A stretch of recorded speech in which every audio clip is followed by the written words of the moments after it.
Hello, good morning. तो last class में हम ट्रिग्नोमेट्री पढ़ रहे थे। ट्रिग्नोमेट्री में हमने कुछ आइडेंटिटीज़ पढ़ी थी, है ना, कुछ रेशियोज़ देखे थे हमने, और उन्हीं को आगे बढ़ाते हुए आज हम क्लास स्टार्ट करते हैं। सबसे पहले एक काम करो, इस वीडियो को सबसे पहले शेयर कर दो, अगर चैनल सब्सक्राइब नहीं किया सब्सक्राइब कर दो और वीडियो को लाइक कर दो। चलो स्टार्ट करते हैं। तो देखो, हमारे पास जो आज का क्वेश्चन है वो कुछ इस प्रकार से है कि ट्रायंगल, हमारे पास एक ABC है और इस ABC ट्रायंगल में हमारे पास जो राइट एंगल दिया है वो C पे दिया गया है, राइट एंगल एट C पे दिया गया है। और हमारे पास जो दिया है कि AB बराबर 29 यूनिट्स दिया गया है, और जो हमारे पास BC दिया है वो 21 यूनिट दिया गया है, और एंगल हमको ABC कितना दिया है, थीटा दिया है। हमने क्या फाइंड करना है, पहली चीज़ फाइंड करनी है sine square theta plus cos square theta. दूसरा जो हमको फाइंड करना है cos square theta minus sine square theta. देखो, लास्ट क्लास में मैंने आपको कुछ बेसिक बता दिए थे कि इसका मतलब क्या होता है, साइन स्क्वायर थीटा का मतलब क्या होता है। मतलब मैंने आपको ये बताया था कि अगर साइन स्क्वायर थीटा का मतलब क्या होता है, साइन स्क्वायर थीटा का मतलब क्या होता है, और साइन थीटा का होल स्क्वायर का मतलब क्या होता है। ये दोनों एक दूसरे के बराबर नहीं है, कभी भी याद रखना, ठीक है। इसका मतलब होता है थीटा का स्क्वायर, और इसका मतलब होता है कि साइन की जो भी वैल्यू आई आपके पास उसका स्क्वायर करना है, ठीक है। तो ये चीज़ मैंने आपको लास्ट क्लास में बताई थी। अब चलो आगे देखो, हमको जो प्रूव करना है पहला वाला, देखो पहले हम एक राइट एंगल ट्रायंगल बनाते हैं, ठीक है। हमको राइट एंगल ट्रायंगल बनाना है, किस पे है ये, हमको राइट एंगल एट C पे है, C पे 90 डिग्री है, ठीक है। उसके बाद हमको क्या दिया, AB बराबर 29 यूनिट, AB हमको दिया 29 यूनिट्स, ठीक है। BC कितना दिया गया, 21 यूनिट, ये 21 यूनिट दिया गया। और फिर हमको दिया एंगल ABC, मतलब एंगल ABC, मतलब ये वाला एंगल कितना है, थीटा दिया गया है, ठीक है। तो मैंने आपसे सबसे फर्स्ट क्लास में ही कहा था कि ट्रिग्नोमेट्रिक रेशियो में अगर आपको कभी भी दो साइड दी गई हो, ठीक है, सबसे पहले आप क्या करो, उस राइट एंगल ट्रायंगल में पाइथागोरस थ्योरम की हेल्प से आप तीसरी साइड निकाल लो, ठीक है। क्योंकि क्वेश्चन में अगर वो दो साइड दे रहा है, इसका मतलब यही है कि वो आपसे तीसरी साइड की वैल्यू निकलवाना चाहता है, और जो वो पूछ रहा होगा उसमें डेफिनेटली थर्ड साइड का यूज़ आ रहा होगा, है ना। तो इन चीज़ों को थोड़ा ध्यान रखना। अब देखो, हम यहाँ अप्लाई करते हैं, अप्लाई पाइथागोरस थ्योरम। हम पाइथागोरस थ्योरम अप्लाई करते हैं। पाइथागोरस थ्योरम क्या बोलती है, हाइपोटेनस स्क्वायर बराबर perpendicular square plus base square, ठीक है। अब हाइपोटेनस क्या होती है, मैंने आपको बताया था कि किसी भी राइट एंगल ट्रायंगल में जो 90 डिग्री होता है, 90 डिग्री के सामने वाली साइड को बोलते हैं हाइपोटेनस। तो ये क्या हो गई, हाइपोटेनस। जो आपको एंगल दिया हो उस एंगल के सामने वाली साइड को बोलते हैं परपेंडिकुलर, और बची हुई साइड क्या हो गई, आपकी बेस हो गई, ठीक है।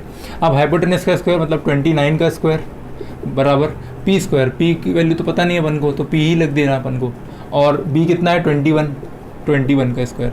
अब देखो 29 का स्क्वायर होता है 841, 29 का स्क्वायर होता है 841, अभी चेक करा देंगे आपको। पी का स्क्वायर प्लस 21 का स्क्वायर होता है 441, ठीक है।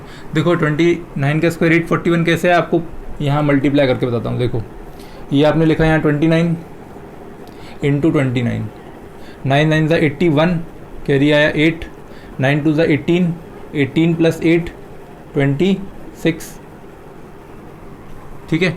फिर 9 2 ज़ा 18 का 8, कैरी 1, 2 2 ज़ा 4 प्लस 1 5, कितना आ गया 1, 8 प्लस 6 14 का 4, कैरी 1, 6 5 प्लस 2 7 और 1 कैरी 8, तो कितना आ गया 841। सिमिलरली 21 का जब करोगे तो 441 होता है, ठीक है। बेटर है कुछ जो है आप स्क्वायर याद कर लो, तो आपको हमेशा आगे भी काम आएंगे, ठीक है। खैर मुझे तो याद है, तो चलो मैंने डायरेक्ट लिख दिया, बाकी आप रफ वर्क में कर सकते हो काम। तो यहाँ देखो, यहाँ से पी स्क्वायर कितना हो जाएगा, देखो ये पी स्क्वायर कितना हो जाएगा, देखो पी स्क्वायर 441 को इधर लाओ तो 841 माइनस 441, इसको माइनस करोगे, देखो 1 से बन जाएगा 0, 4 से 4 जाएगा 0, और 8 से 4 जाएगा 4, बराबर कितना आ जाएगा पी स्क्वायर। तो पी स्क्वायर बराबर कितना आ गया 400। इसका मतलब क्या हुआ, पी की वैल्यू हो गई अंडर रूट के अंदर 400। इसका मतलब क्या हुआ, देखो 400 को ब्रेक कर दो, 4 इंटू 100, ठीक है। आपको मालूम है 4 किसका स्क्वायर होता है, 2 का, इंटू लगाया। 100 किसका स्क्वायर रूट होता है, 10 का होता है। तो आंसर कितना आ गया 20, पी की वैल्यू आ गई आपके पास, ठीक है। ये पी की वैल्यू आ गई। अब देखो क्या होता है, जैसे मैंने जो स्क्वायर रूट के अंदर 400 लिखा था, इसको मैंने ब्रेक कर दिया 4 इंटू 100 से।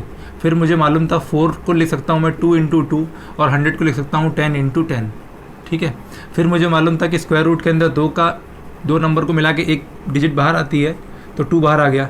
इंटू लगाते तो इंटू ही लगा दिया। अब देखो, अब आप बोलो कि प्लस लगा तो प्लस लगा देंगे, नहीं, ये चीज़ें प्लस और माइनस में एप्लीकेबल नहीं है, ये केवल डिवाइड और मल्टीप्लाई में एप्लीकेबल है। यहाँ पे 10 दो बार लिखा था, एक डिजिट बाहर निकाल दिया, कितना हो गया 20।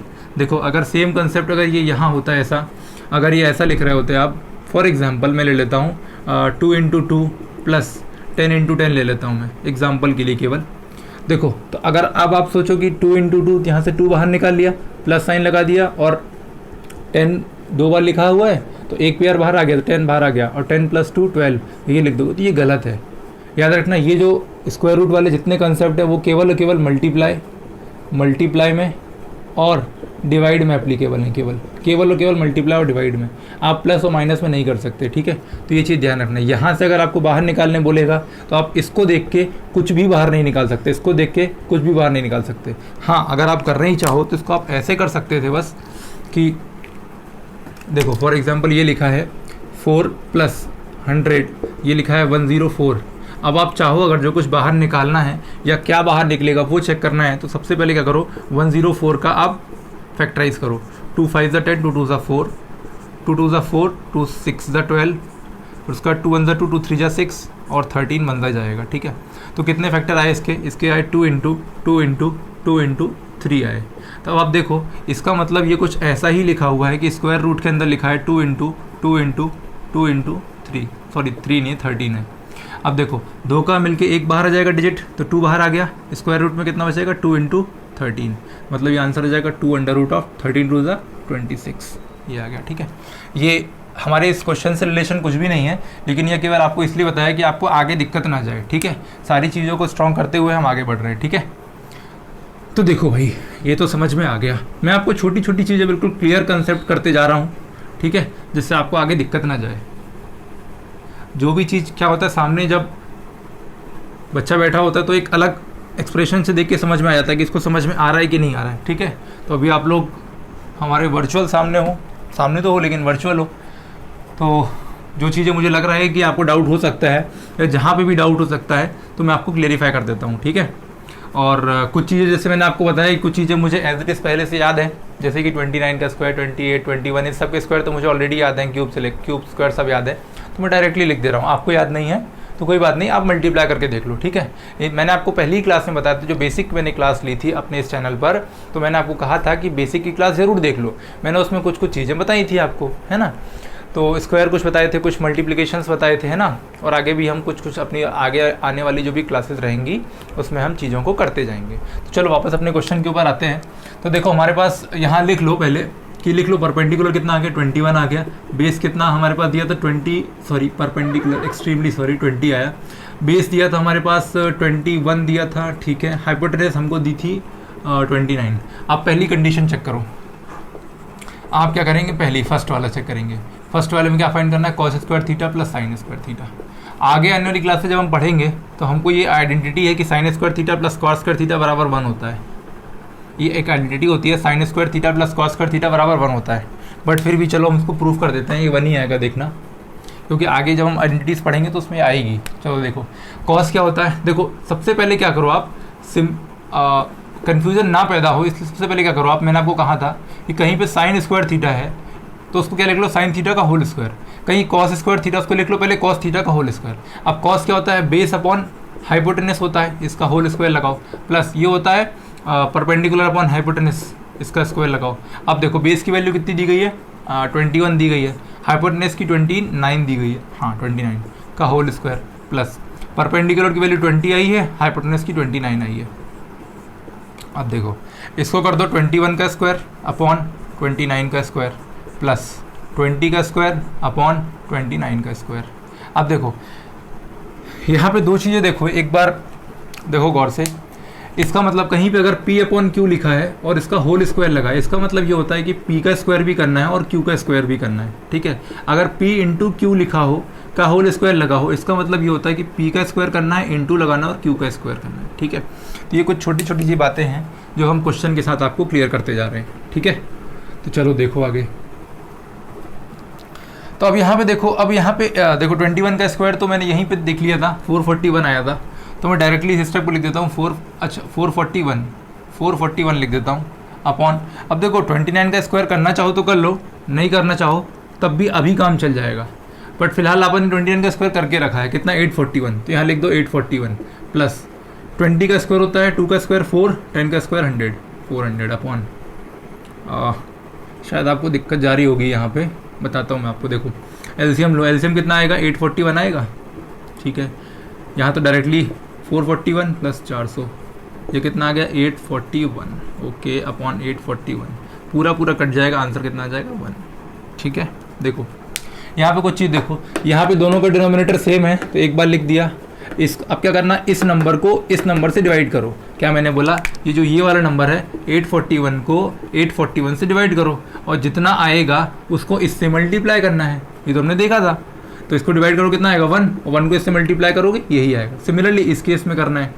अब देखो 20 का जैसे स्क्वायर था, मैं आपको बता देता हूँ, जैसे 20 का स्क्वायर था तो याद रखना कभी भी किसी भी डिजिट में जिसमें जीरो आ रहा हो, जिसमें लास्ट में जीरो आ रहा हो और उसका स्क्वायर करना है, स्क्वायर मतलब 2 लिखा है तो फटाक से पहले 2 जीरो लास्ट में चिपका दो। अब जो नंबर लिखा है 2 का स्क्वायर कर दो 4, ये आंसर आ गया।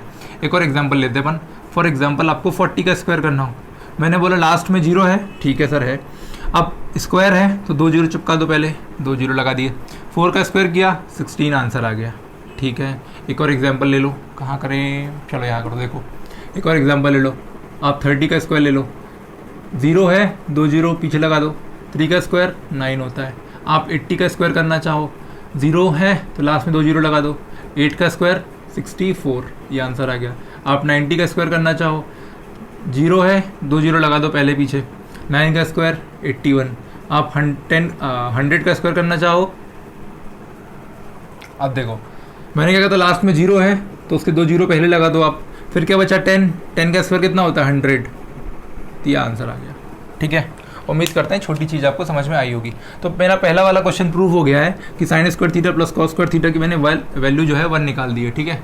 तो फटाक से इसको नोट करो, फिर अपन आगे करते हैं। साथ ही साथ नोट्स बनाते जाओ, मैं आपसे पहले ही बोल रहा हूँ, बीच में कुछ कनेक्टिविटी प्रॉब्लम हुई थी इंटरनेट की, इस वजह से शायद आपकी 1-2 दिन क्लास नहीं हो पाई है, एक क्लास शायद आई थिंक आपकी नहीं हो पाई है। चलो बट कोई नहीं, हम फिर से रिज्यूम कर रहे हैं। अब क्या है, ये तो अपने हाथ में नहीं है कनेक्टिविटी का इशू, बट फिर भी हम प्रयास कर रहे हैं आपकी क्लास में नुकसान ना हो। चलो ठीक है, अब देखो आगे। मैं साथ ही साथ, अब बिल्कुल ये मत सोचो कि आपका बेस कमज़ोर है या जैसा भी है, मैं साथ ही साथ आपको चीज़ें बताते जा रहा हूँ कि आपको मेरे क्वेश्चन में एक भी दिक्कत नहीं जाने वाली, ठीक है। अब देखो दूसरा वाला हम लेते हैं। दूसरा वाला क्या बोल रहा था, cos square theta minus sine square theta बराबर क्या होगा। देखो मैंने कहा सबसे पहले जब भी कॉस स्क्वायर थीटा दिखे या साइन स्क्वायर थीटा या जब भी स्क्वायर ऑफ थीटा दिखे कुछ भी, तो सबसे पहले उसको मैंने कहा इस फॉर्म में लिख लो, साइन थीटा का कॉस थीटा, मतलब अगर कॉस स्क्वायर थीटा है तो उसको कॉस थीटा का होल स्क्वायर लिख लो, माइनस साइन स्क्वायर थीटा उसको मैंने लिख लो साइन थीटा का होल स्क्वायर। मैंने क्या बोला, जब भी कभी आपको इस फॉर्म में दिखे कन्फ्यूजन ना हो, कभी जीवन में कन्फ्यूजन नहीं होगी अगर आप इसको इस तरीके से लिख के करोगे, ठीक है। कॉस थीटा होता है बेस अपॉन हाइपोटेनस का होल स्क्वायर प्लस ये एक्सट्रीमली सॉरी माइनस लगाइए, ये कितना हो जाएगा माइनस, ये कितना हो जाएगा परपेंडिकुलर अपॉन हाइपोटेनस का होल स्क्वायर। अब देखो बेस की वैल्यू कितनी दी गई है 21 दी गई है, हाइपोटेनस की 29 दी गई है का होल स्क्वायर प्लस ये दी गई है 20 अपॉन 29 का स्क्वायर। अब देखो कितना हो जाएगा, यहाँ हो जाएगा 21 का स्क्वायर अपॉन 29 का स्क्वायर प्लस, ओहो सॉरी ये माइनस चल रहा था आपका, माइनस 20 का स्क्वायर अपॉन 29 का स्क्वायर। अब देखो कितना हो जाएगा, यहाँ कितना हो जाएगा 441 माइनस 400, एलसीएम दोनों का सेम आएगा। चलो अगले स्टेप में ले लेंगे कॉमन, 29 का स्क्वायर 841 होता है, 841 एलसीएम देखो दोनों का सेम आएगा 841, यहाँ कितना आ जाएगा 441, मतलब 441 माइनस 400 कितना आ जाएगा 41 अपॉन, देखो 441 से आप अगर माइनस करोगे 400 को तो 1 और 4 आएगा, तो 41 अपॉन 841, यही आपका आंसर आ गया। ये 41 एक प्राइम नंबर है तो किसी से डिवाइड नहीं होगा, और 841 है ये, ठीक है। तो ये आपका आंसर आ गया, ठीक है। आप चाहो तो चेक कर सकते हो कि ये किसी से जा रहा है कि नहीं जा रहा है। अगर मैं 41 से डिवाइड करता हूँ 841 को, तो 2 से लेता हूँ तो 2 और 4 2 ज़ा 8, कितना आ जाएगा 21, नहीं जाएगा ये, ठीक है, ये नहीं जाएगा। 2 और 4 2 ज़ा 8, 2 और तो 0 हो गया, 1 आ गया, नहीं जाएगा, ठीक है। तो ये आपका आंसर आ गया, ठीक है, इस तरीके से आपका आंसर आ गया। इसको नोट करो फटाक से, सारे क्वेश्चन कर सकते हो। देखो मैं आपको एक चीज़ बता दूँ, बहुत से लोग आपको हो सकता है वो आपको एनसीईआरटी के सारे क्वेश्चन करवा रहे हों, एक्सरसाइज बाय एक्सरसाइज करा रहे हों, हो सकता है आर.डी. शर्मा के आपको एक्सरसाइज बाय एक्सरसाइज करा रहे हैं, लेकिन हम जो है वो इस तरीके से नहीं करेंगे। मैं आपको पहले बता देता हूँ, मैं आपको कंसेप्ट सिखाऊंगा, कुछ क्वेश्चन कराऊंगा उसके ऊपर, जितने क्वेश्चन हो सकते हैं उस क्वेश्चन से हम कंसेप्ट लेंगे, ठीक है, और उन क्वेश्चंस की हेल्प से ही हम अपनी बिल्डिंग तैयार करेंगे। ऐसा नहीं करेंगे कि हम एक्सरसाइज, आप देखोगे एनसीईआरटी की मैं एक्सरसाइज कराने लग रहा हूँ, अगर आपको एक्सरसाइज 1.1 चलो मैं सारे क्वेश्चन करा दे रहा हूँ, तो ये तो एक गाइड हो गई, और गाइड मार्केट में ऑलरेडी अवेलेबल है, तो फिर उसके लिए आपको मेरी ज़रूरत नहीं है, समझ रहे हो ना। गाइड मार्केट में अवेलेबल है, उसके लिए आपको मेरी ज़रूरत नहीं है।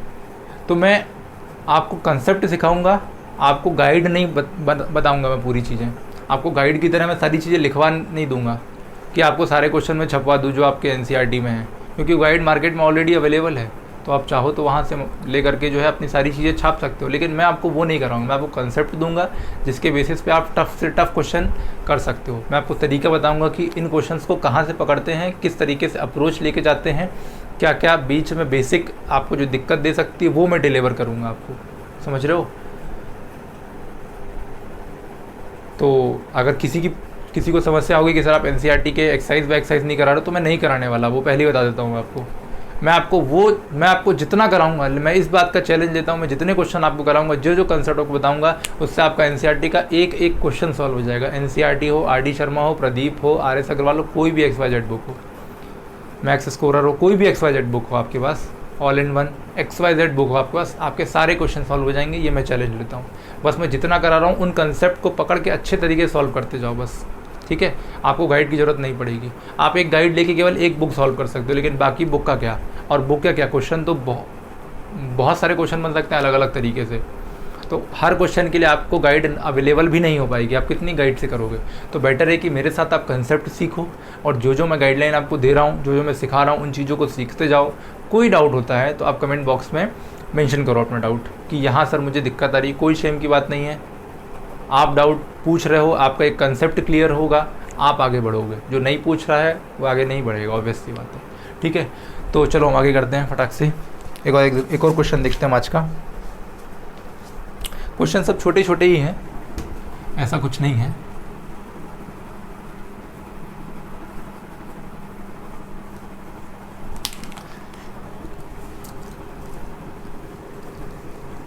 सारी चीज़ें हो जाएंगी फटाफट, परेशान मत हो बिल्कुल,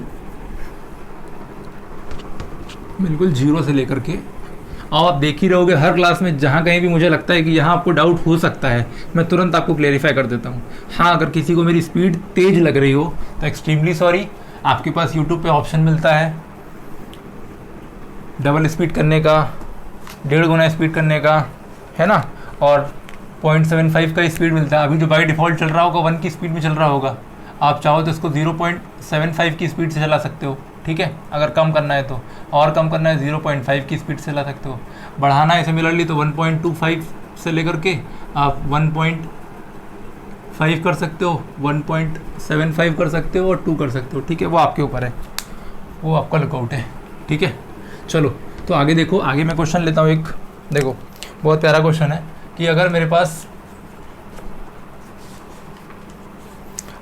पास सेक ऑफ अल्फ़ा दिया है मुझे 5/4, और मुझे फाइंड करना है, वेरीफाई करना है, मुझे वेरीफाई करना है 10 of alpha upon 1 + 10 square alpha बराबर sine alpha upon sec of alpha, ठीक है। देखो फटाफट, मैंने सबसे पहले कहा था आपसे, आपको जो भी गिवन हो आप क्या करेंगे, सबसे पहले राइट एंगल ट्रायंगल बना के, 2 साइड तो आपको गिवन होंगी, तीसरी साइड निकालोगे। तो पहले मैंने लगाया एक राइट एंगल ट्रायंगल बनाया फटाक से, ठीक है। ये मैंने दे दिया अल्फ़ा, ये बना हो गया ABC, ये हाइपोटेनस होती है, ये परपेंडिकुलर हो गई और ये बेस। ये तो फटाफट कर सकते हो आप। मैं इसको थोड़ा अच्छा बना देता हूँ। देखो ये मैंने बनाया राइट एंगल ट्रायंगल एक, फटाक से। ये हो गया अल्फ़ा, इसको नाम दिया मैंने ए, इसको दिया बी और इसको दिया सी। अब देखो सेक क्या होता है। अब देखो अगेन मैंने आपसे कहा था कि लास्ट क्लास को रिवाइज करते जाना। सेक ऑफ अल्फ़ा क्या होता है या सेक थीटा क्या होता है?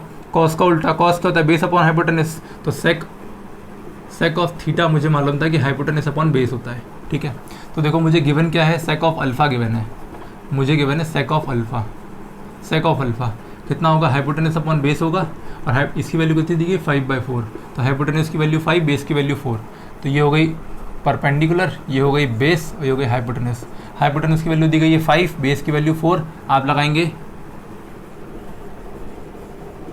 पाइथागोरस थ्योरम लगाया अपन ने। क्या होता है? हाइपोटेनस स्क्वायर बराबर base square plus perpendicular square. Hypotenuse की वैल्यू 5 दी गई है, बेस की वैल्यू 4 दी गई है, परपेंडिकुलर की वैल्यू निकालनी है। तो 25 आ गया, यहाँ पे 4 का स्क्वायर 16 आ गया, प्लस पी स्क्वायर। तो पी स्क्वायर की वैल्यू कितनी आ गई? 25। 16 को यहाँ लेके जाओ, -16 कितना आ गया? शायद 9 आएगा, ठीक है, पी स्क्वायर। तो पी की वैल्यू कितनी आ गई? 3। अगर किसी को नहीं दिख रहा हो तो मैंने ये किया है कि पी स्क्वायर बराबर 25 - 16। तो p की वैल्यू कितनी आ गई? √9, और √9 होता है 3। तो p की वैल्यू कितनी आ गई? 3। अब देखो, अब फटाफट कर लो, यहाँ लिख लो। हाइपोटेनस की वैल्यू कितनी दी गई है? 5 दे दी गई है, बेस की वैल्यू दे दी गई है 4, और परपेंडिकुलर की वैल्यू निकाली है 3। अब देखो मुझे क्या प्रूफ करना है? नाउ मुझे वेरीफाई क्या करना है? देखो मुझे वेरीफाई करना है, ये नाउ यहाँ लिखो नाउ। अब देखो मुझे वेरीफाई क्या करना है? tan ऑफ अल्फ़ा, और tan क्या होता है? Perpendicular upon hypotenuse. Sorry, extremely sorry, tan होता है परपेंडिकुलर अपॉन बेस। परपेंडिकुलर की वैल्यू 4, तो मैंने लिख दिया 4 अपॉन, सॉरी, परपेंडिकुलर की वैल्यू 3 है, ये लिख दिया मैंने 3। और हाइपोटेनस की बेस की वैल्यू कितनी दी गई? 4, डिवाइड में 1 + tan स्क्वायर अल्फ़ा। तो मैंने कहा था क्या करो आप, tan स्क्वायर जब भी दिख जाए स्क्वायर वाला टर्म तो उसको पहले ऐसे लिख लो, tan ऑफ अल्फ़ा का होल स्क्वायर बराबर साइन क्या होता है? परपेंडिकुलर अपॉन हाइपोटेनस, तो इट्स 3/5। फिर क्या आ गया अपना? सेक ऑफ अल्फ़ा, और सेक ऑफ अल्फ़ा की वैल्यू दी थी ऑलरेडी। एक बार मैं चेक कर लेता हूँ, सेक अल्फ़ा है, हाँ ठीक है, सेक अल्फ़ा है। तो सेक ऑफ अल्फ़ा की वैल्यू कितनी दी गई है? 5/4 दी गई है, ठीक है। अब क्या करो? 3/4 आ गया। अब यहाँ देखो, इसको 1 + tan क्या होता है? Perpendicular upon base. परपेंडिकुलर की वैल्यू 3 दी थी, हाँ चलो ठीक है, परपेंडिकुलर की वैल्यू 3 दी थी, और बेस की वैल्यू कितनी दी गई? 4। 3/4 का होल स्क्वायर, और इक्वल्स टू, हाँ इक्वल्स टू चल रहा है 3/5 था, ये डिवाइड है, डिवाइड में क्या है? 5/4। अब देखो आगे यहाँ कितना हो गया? 3/4 डिवाइड में। अब देखो 1 + 3 का स्क्वायर 9, 4 का स्क्वायर 16, इक्वल्स टू कितना आना चाहिए? 3/5। जब भी डिवाइड के साइन को जब पलटाओगे मल्टीप्लाई में, तो क्या होगा? जो सामने वाली डिजिट राइट साइड वाली वो पलट जाएगी। कितना हो जाएगा? 4/5 हो जाएगा। कितना जाएगा? यहाँ देखो ये कितना आ रहा होगा आपके पास? 4 × 3 = 12 अपॉन 5 का स्क्वायर 25, या 5 × 5 25। अब देखो यहाँ क्या करोगे? 3/4 लिखा है अपॉन एलसीएम कितना आएगा? 16, और 16 बन जाए 16 + 9 अपॉन 16, ठीक है। यहाँ कितना आ गया? 16 + 9 25 होता है, तो 3/4 डिवाइड में 25/16, ठीक है। अब देखो मैं इस टर्म को यहाँ लिख रहा हूँ, देखो शायद दिखाई ना दे रहा हो आपको, तो मैं यहाँ लिख देता हूँ। देखो बाकी सोल्यूशन में यहाँ कर रहा हूँ, देखो कितना देगा? 3/4 डिवाइड में ऐसा आया 25/16 आया है, और इक्वल्स टू आया मेरे पास 12/25 आया है। अब देखो ये 3/4 था, ये मैंने डिवाइड का साइन लगाया, और कितना आ गया? 25/16 आ गया, इक्वल्स टू कितना आना चाहिए? 12/25। अब देखो यहाँ पे 3/4 दिया गया। मैंने कहा तो जब भी डिवाइड के साइन को मल्टीप्लाई में कन्वर्ट करना हो, डिवाइड के जो सामने वाली साइड लिखी है, जो राइट साइड वाली लिखी है, हाँ जो राइट साइड वाली लिखी है, उसको क्या करो? उल्टी कर दो, मतलब उसको पलट दो डिजिट को, न्यूमरेटर को डिनोमिनेटर में, डिनोमिनेटर को न्यूमरेटर में कर दो। दैट इज़ ये हो जाएगा 16/25, ठीक है, बराबर 12/25 आंसर आना चाहिए हमारा। 4 × 4 = 16 होता है, 4 × 4 = 16 होता है, और 4 × 3 = 12 होता है। 12/25 बराबर 12/25, ठीक है। तो यहाँ लिख दो हेंस वेरीफाइड, ठीक है। आपने वेरीफाई पूछा तो वेरीफाई कर दो, अगर प्रूफ पूछा होता तो प्रूफ कर देते, ठीक है। तो आज के लिए इतना रखते हैं, मैंने 2 क्वेश्चन कराए हैं, साथ में कुछ कंसेप्ट आपको डिलीवर किए हैं। इनको रिवाइज़ करो अच्छे तरीके से, और जितने क्वेश्चन आईडी शर्मा में दिए गए हैं सेकंड एक्सरसाइज के पहले तक, वो सारे के सारे क्वेश्चन आप ट्राई कर सकते हो। सारे के सारे बन जाने चाहिए, किसी में भी दिक्कत नहीं जानी चाहिए। बस एक चीज़ याद रखना, कहीं पर अगर 10 स्क्वायर अल्फ़ा दिया है तो उसको 10 अल्फ़ा का होल स्क्वायर लिखना है। अगर साइन स्क्वायर थीटा दिया उसको लिखना साइन थीटा का होल स्क्वायर लिखना। बस ये चीज़ याद रखना, बाकी सारे क्वेश्चन कर सकते हो। नेक्स्ट क्लास में हम अभी एग्जाम्पल नहीं करेंगे, अगर कोई डाउट है तो कमेंट बॉक्स में मेंशन कर देना, उसको क्वेश्चन ले लेंगे। नहीं तो नेक्स्ट क्लास में हम इन ट्रिग्नोमेट्रिक रेशियोज़ की वैल्यू देखेंगे कि साइन थीटा की वैल्यू 0 से लेकर के 90 डिग्री के बीच में कुछ होती है तो क्या क्या वैल्यू हो सकती है, वो सारी चीज़ें हम नेक्स्ट क्लास में देखेंगे। आज के लिए इतना, थैंक यू।